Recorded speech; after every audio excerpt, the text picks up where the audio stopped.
2 का question number 3 VBI, very very important question, किसी भी तरह से घुरा के दे सकता है, उसमें दो मत नहीं है। और स्टूडेंट को समझना है और उसे हल करना है। वहाँ साफ लिखा रहता है विद्यार्थी अपने स्वयं शब्दों में ही उत्तर दें। यहाँ ध्यान देना है तुमको। क्वेश्चन घुमा सकता है, कभी कह सकता है माध्य निकालें, कभी कह सकता है माध्य माध्यक तथा बहुलक ज्ञात करें। तो तुम्हें हिचकिचाना नहीं है, केवल तरीका जानो और उसे हल कर दो, है ना। बहुत अच्छे से हल हो जाएगा और वह निकल भी जाएगी। ध्यान दोगे क्वेश्चन नंबर 3 में साफ बोला है माध्य ज्ञात करनी है और बहुलक ज्ञात करनी है ना। बहुलक भी ज्ञात करनी है और माध्य भी ज्ञात करनी है। तो सारा चीज़ हमें पता है, व्यय रुपये और ये परिवारों की संख्या, ये वर्ग चिन्ह और ये दिया हुआ है ना। ये तीनों चीज़ें हमें निकालने माध्य के लिए इतना लेना होता है। अगर यदि बहुलक निकालना रहता, शुरू में ही माध्य नहीं निकालना रहता तो इतना करने की ज़रूरत नहीं थी। अब चलते हैं हम। सबसे पहले हमें माध्य निकालने के लिए ये दोनों को ऐड करना होता है। 1000 प्लस 1500 दोनों को जोड़ेंगे तो ये हो जाता है 2500, डिवाइड 2 से करेंगे तो ये आएगा 1250, यानी एक तरह से 1250। तो 1250 हुआ। अब ये दोनों को जोड़ने के बाद जितना आता है उसको 2 से डिवाइड कर दो। ठीक है, कोई दिक्कत है यहाँ पर? इसको डिवाइड कर दो, यानी 1000 1500 को जोड़े तो दोनों जोड़ने बाद 2500 आया, डिवाइड किए कितना है 1250। यहाँ कोई दिक्कत नहीं। आगे चलते हैं। ठीक है, अब इसमें 500 ऐड करते जाओ। जब 1250 500 जोड़े 1750, 500 जोड़े 2250, 500 जोड़े फिर 2750, क्योंकि 500 का डिस्टेंस है, 500 की दूरी। यहाँ देखो 1000 से 1500, तो 500 ही बढ़ाते जाना है इसको। 2750, 3250, 3750, 4250, 4750। अब क्या करनी है? तीसरा काम हम लोग का हो गया। चौथी काम क्या करनी है कि ये दोनों अंक को, यानी परिवारों की संख्या और वर्ग चिन्ह दोनों को क्या करनी है? निचोड़नी है और गुना करनी है। समझ गया? अब संख्या को जितना हम निचोड़ेंगे उतना अच्छा उसका निचोड़ निकलेगा। देखो यहाँ पर 24 को हम 1250 से गुना करते हैं 30,000, 30,000, है ना। और 1750 को 40 से करते हैं 70, 1250 को 33 से करते हैं 74, 25, 250, है ना। फिर देखो 2750 को यदि 28 से करते हैं 77,000। फिर तुम देखो अब 3750 को 22 से करते हैं तो 82,500 आता है, और 16 से 4250 को करते हैं तो 68 आता है, और 7 को करते हैं 4750 से तो ये 33,250 आता है। समझ गया? अब ये काम हमने पूरा क्लियर कर लिया। अब करना क्या है अगला काम कि ये सारे अंकों और ये सारे अंकों हमें जोड़नी है। ध्यान दोगे, इसको मैंने जोड़ा, आया 53,25,00। समझ रहा है? यानी समझो 53,25,00। इसको जोड़ने पर आया 200। समझ रहा है बात को? यहाँ कोई दिक्कत नहीं। हमें सबसे पहले क्या निकालनी है? माध्य निकालनी है।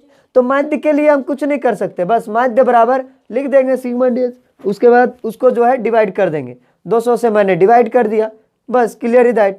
जितना ये अंक आया इसको और इसको यहाँ पर बैठा के काट देनी है, काट दिया। अब हम तुमको देखो माध्य बराबर हमारा चला आया, डिवाइड किया इसको 00 00, 26 दूनी 52, कट गया, एक बच्चा इधर टेल दिए, 12 हो गया, 6 दूनी 12, फिर इधर टेल दिए, है ना, 2 7 का 14। तो इस तरह से डिवाइड ये कट गया, मेरा पास डिवाइड कट गया, 2 दूनी 4, और लास्ट में इसको 2 पॉइंट बचा तो पॉइंट में 2 5 का 10 काट दिए।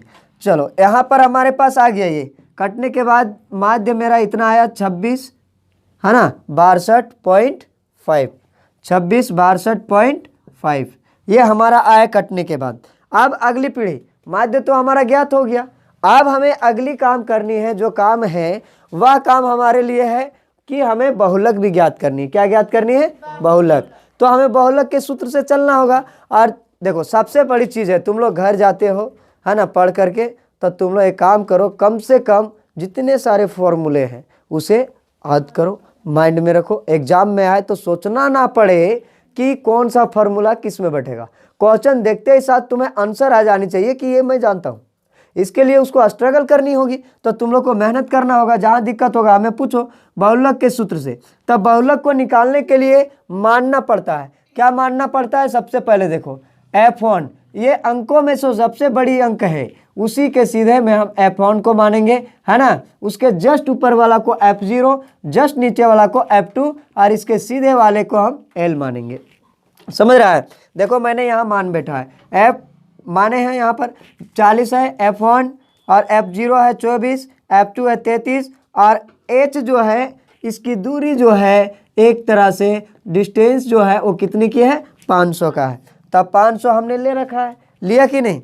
अब L बराबर देखो हमने कितना माना है, 1500 ले रखा है। ध्यान रखोगे यहाँ पर, अब ये चीज़ मेरे पास चला आया, फार्मूला बैठा है किसकी, बहुलक की। किसका बैठाएंगे, बहुलक का। बहुलक का फार्मूला लिखा हुआ है L plus bracket F1 minus F0 bracket close, है ना, बटे 2 F1 minus F0 minus F2 गुने H।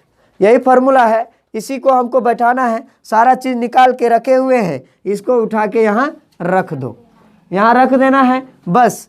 कहते हैं कि रास्ता सही पकड़ो, मंजिल दूर नहीं है। लेकिन तुम लोग करते क्या हो, रास्ते में जाते जाते भटक जाते हो, तो मंजिल तुम्हारा अधूरा रह जाता है। इसलिए नहीं, रास्ते में इसको बढ़िया से बैठा दो, देखना आराम से निकल जाएगा। एक भिखारी देखता है, बढ़िया से बैठ जाता है मैन चौराहा में, तो बढ़िया पैसा कमा लेता है मांग के। समझ रहा बात को। तो ऐसे ही ये है, इसको अगर तुम अच्छा से यहाँ बैठा लिया, कॉन्सेप्ट में बढ़िया से बैठा दिया, तो ये बहुत जल्दी आसानी से निकल जाएगा, दूर नहीं होगा। 1500 हमारे पास क्या है, L बराबर है, F1 कितना है 40, 24 है, F0 है, F2 बोलती है, F0 है, नहीं देख रही है, और गुने 500 है ना। तो F1 हमारे पास 40, 2 गुना करेंगे, इसको देखो 24 लाए F0, F2 है हमारे पास 33। अब चलो इसको देखो, यहाँ घटाने के बाद हमने लाया 16, है ना, और इसको जो है गुना किए, ये आया 80 और ये दोनों को जोड़े तो आया 57। ठीक है। अब देखो इसको गुना करते हैं तो 8000 आता है, कितना, 8000 यानी 8000। ठीक है। और इसको इसमें घटाते हैं तो आता है 23। तो 1500 प्लस 8000 और बटे 23 को डिवाइड किए तो 347.8260 करके और बढ़ते जाता है ना। आगे देखेंगे 1500 प्लस 3, अब जो है डिवाइड होने के बाद ये 1500 को यहाँ लाएंगे और ऐड कर देंगे। 1500 प्लस 347.823 करेंगे तो आगे बढ़ते जाएगा तो 1847.83 आते ही जाएगा। जैसे करोगे बढ़ते, यानी यू मीन समझो आंसर हम लोग का कितना है, इतना ही है। ठीक है। तो ये आंसर हो गया। कोशिश करोगे तो कोई भी आंसर या कोई भी क्वेश्चन बड़ा भारी नहीं है, बहुत इजी से हल हो जाता है। केवल तुम्हें रास्ता पकड़नी होगी, रास्ता पकड़ो मंजिल मिल जाएगा। तुम स्कूल जाते हो तो कभी बोलते हो क्या कि मान लो बीच में पुल मिल गया, तो पुल में और पुल टूट गया है और पानी भरा हुआ नहीं है, तो तुम जूता चप्पल सब पहने हो तो क्या घूम जाते हो घर, क्या करते हो कि जूते खोल लेते हो, उसके बाद चलना शुरू करते हो, कोई रास्ता अपनाते हो कि नहीं। तो उसी प्रकार मैथ भी अगर एक तरीका से नहीं बन रहा है, दूसरा बनाएंगे, लेकिन बनाएंगे जैसे भी हो। ठीक।